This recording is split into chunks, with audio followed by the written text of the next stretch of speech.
copy of drop omega. Thank you. It's an honor to be invited, and I hope I can give Gary a good talk for his birthday. Okay, so I'm going to be talking about subspaces of 2 to the kappa, just like the previous talk. So I call them Boolean spaces, characterized as compact Hausdorff and Clopin base. Important thing to keep in mind is that Boolean space may not be, say, CCC, so although it's inside 2 to the kappa, may not be an image, certainly may not be a retract of 2 to the kappa. I don't know if everybody remembers what retract means. It's a homeomorphic to a special subspace where you can retract the whole space of the subspace.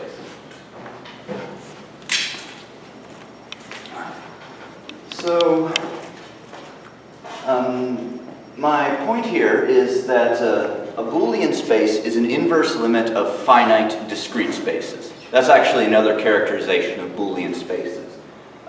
If you agree with me that they're all subspaces of 2 to the kappa up to homeomorphism, just look at coordinate projections where you restrict to finite coordinates inside the Cantor cube. You get all these quotients that are finite and discrete. And it's the product topology, so the whole thing will be the inverse limit of those. Now, that might be the end of the story, but what if we could put some extra requirements on these inverse limit systems? Now remember, this is not a linear inverse limit system in general, right? Once you get to non-metrizable Boolean spaces, we're talking about, say, 2-dimensional for weight Aleph 1, 3-dimensional for weight Aleph 2, and so on. If you try and actually represent these things as directed inverse limit systems of finite discrete spaces with as low a dimension as possible.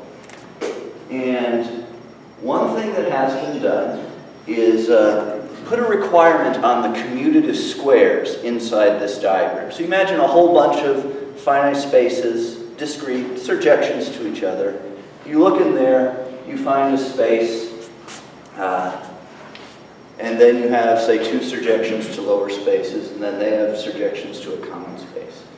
And you can place an extra requirement on that. And what I've done is generalize that to higher dimensions, commutative n cubes.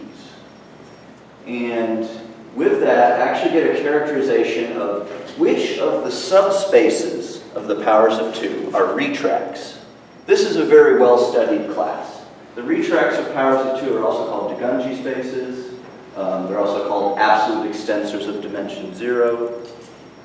And let's see what is going on with squares. Okay. So here's the key property of bicommutative squares. It's kind of double surjection. Okay? Given a commutative square, say I have a point here in x and a point here in y, and then I choose them such that they hit the same point down in w. Can I find a z, way in the top right, that hits x and y at the same time? Right? That's a strong surjectivity property that in general you're not going to have. And again, let's say we're in an inverse limit system now. Non-linear probably. And so we ask the same question. You pick any commutative square out from your inverse limit system. So you just have some indexing set. So you have a k above an I and j, and the I and j above the h. So then you can ask, okay, for the 4 spaces and the 4 maps in that square, do I have this strong double surjection property? Is it bicommutative? If it is, let's say that we have a bicommutative limit of our inverse system. And here's the definition of retract again, slightly more formal. Let's have a picture. So everything that's second countable, yeah, it's a retract of the Cantor set. If you're a subspace of the middle third set, just retract anything that's missing either to the left or to the right, towards the nearest thing that's not missing. And the middle third says lots of cuts, gaps, you can do that. And there's the question of which retract of to the cap are you? Does it matter if you make kappa bigger? Well, probably you're going to need to have the space that if it's a retract of to the kappa, the lowest cap you can get is the weight of the space. And here's the results that Heinrich and Shapiro got. At weight Aleph 1, you're a retract of to the omega 1, if and only if you're a bicommutative limit of finite surjections. Okay, so I'm going to try and take this to higher dimensions. And okay, here's a cube. That I will try to draw. I will not try to draw any hypercubes for you today. Okay? So you have, if you want to generalize this to dimension n, index it by a power set. That's the natural way to do it. So power set of 3. So kind of if you imagine a cube as being slanted in space, this would be the bottom corner, and then x3, right? And the top corner is x empty set. And the three spaces closest to the top, but not the top, would be x sub singletons. Okay, so you have points in each of those three, almost at the top, but not quite corners.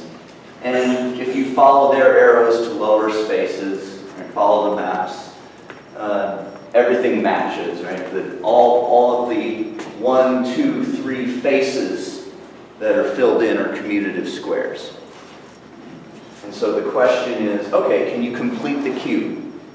You have a triple surjection property where you find a point way up there in the top space that hits all 3 of your targets at once.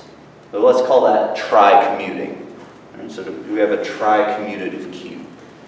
And then you can imagine how to generalize this to n commuting n cubes.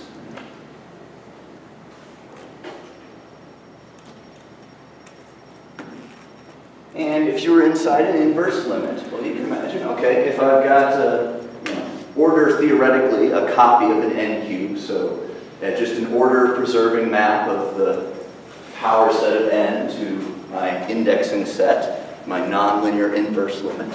It doesn't have to be an order isomorphism, just preserve less than or equal to. Okay, then do all the n cube diagrams commute? If they do, let's call it an n commuting inverse limit system instead of the limit n commutes.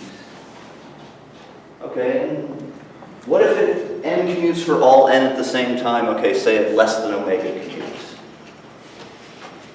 All right, so I pushed things through and got a theorem a few years ago.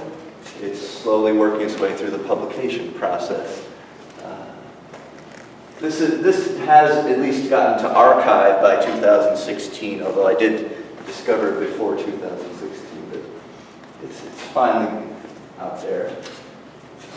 Okay, so at weight Aleph n, you can express something of size Aleph n, say Boolean algebra, as an n plus 1 dimensional directed union of finite Boolean algebras, directed union. And, okay, in the setup here, you'll have an n plus 1 dimensional inverse limit if you set it up right. So all you need at weight Aleph 1 to be a retract of 2 to the omega n is to be an n plus 1 commutative limit of these finite surjections. And if you are, then I can show that you can get for free that you're actually less than omega commutative. Maybe you have to pick a different system, but if there's an n plus 1 commutative inverse system with limit x, then there's one that's actually commutative for all n. Now, if you're weight bigger than all the Aleph n's, then, okay, now you need to be n commutative for all n.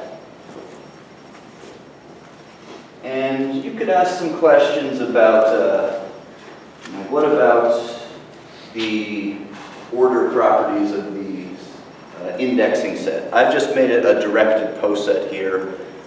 You could have extra requirements like make it a directed meets semilattice. That's actually much more natural from the algebraic perspective, because from the algebraic perspective, you have two Boolean subalgebras, say, and you want to be able to take their intersection. And that would correspond to two maps, and we have quotient maps down to have the maximum or finest mutual quotient. That's a little tricky to define rigorously, so I won't inflict it on you. David, is the direction from a retrap to being a commutative limit, is that more direct and fairly easy? It's the other direction that's hard? Or both directions?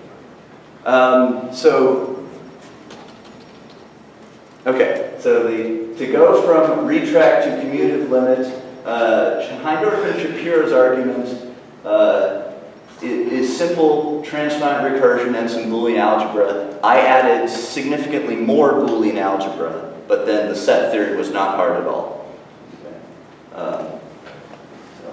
In the other direction, there's more to it. Going from the lots of commutativity to getting a retract, the set theory is not quite as trivial.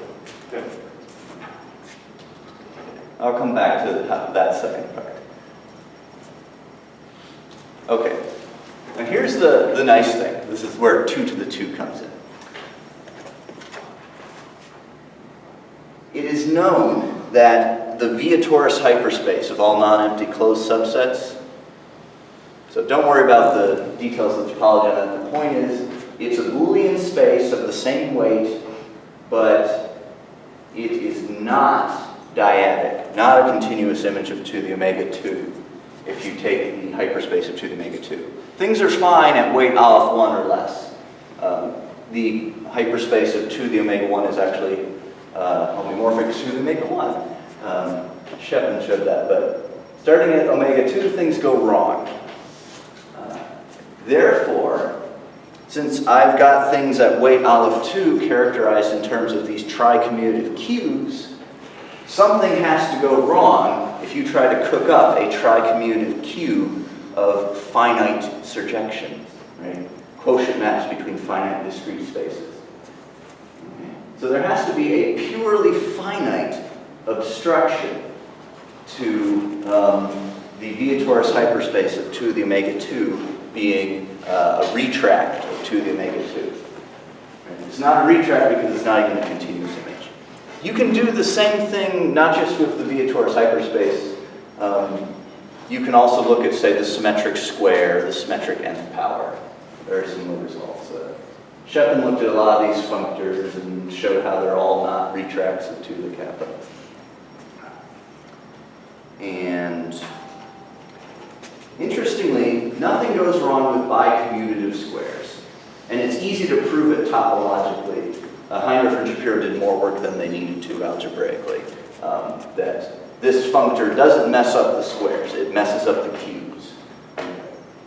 But I didn't have an explicit example, and for one of my students I thought it'd be a good problem. Find an explicit example and learn a bunch of stuff about Boolean algebras. So I'll show you the minimal example he found. It'll look kind of so easy, but remember that my student had to do a lot of Boolean algebra too. So this is for his master's thesis. I thought you would probably want to start with 2 to the 3 at the top of the cube, but he actually found that you can have a 4-point space at the top. Okay, so here it is. Here's my kind of quotient mapping notation. So 4-point space at the top here. The points 2 and 3 are identified to some other point. I'll call it 23 or 2, 3. This quotient map identifies 3 and 4. This quotient map identifies 1 and 2. So this is the cube, 8 spaces, 12 maps. They're all these nice little quotient maps, just find surjections between discrete spaces, and everything's fine. You could check that this really is tricommutative. I won't make you, but you could.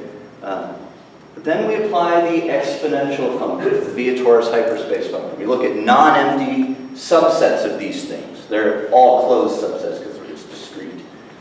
And here is an example of things going wrong. Go back and forth. See, like 1, 2, comma 4 is a subset of 1, 2, 3, 4. Okay? So here we have something in that corner, something in that corner, and something in that corner. And they make these three faces of the cube commute. What's going on here is that you're just taking the image of a subset. That's how you make the Viator's hyperspace into a functor. Okay? You just map closed subsets to their images, so it becomes not just a transformation of spaces, but a transformation of maps, the continuous maps between them. So this subset is the whole space in this lower corner, and it's just the image of 1, 2, 4 under that quotient map. But you can't hit this target, that target, and that target at the same time because remember what you have. You have 1, 2, 3, 4 all different. You try and hit these targets at the same time.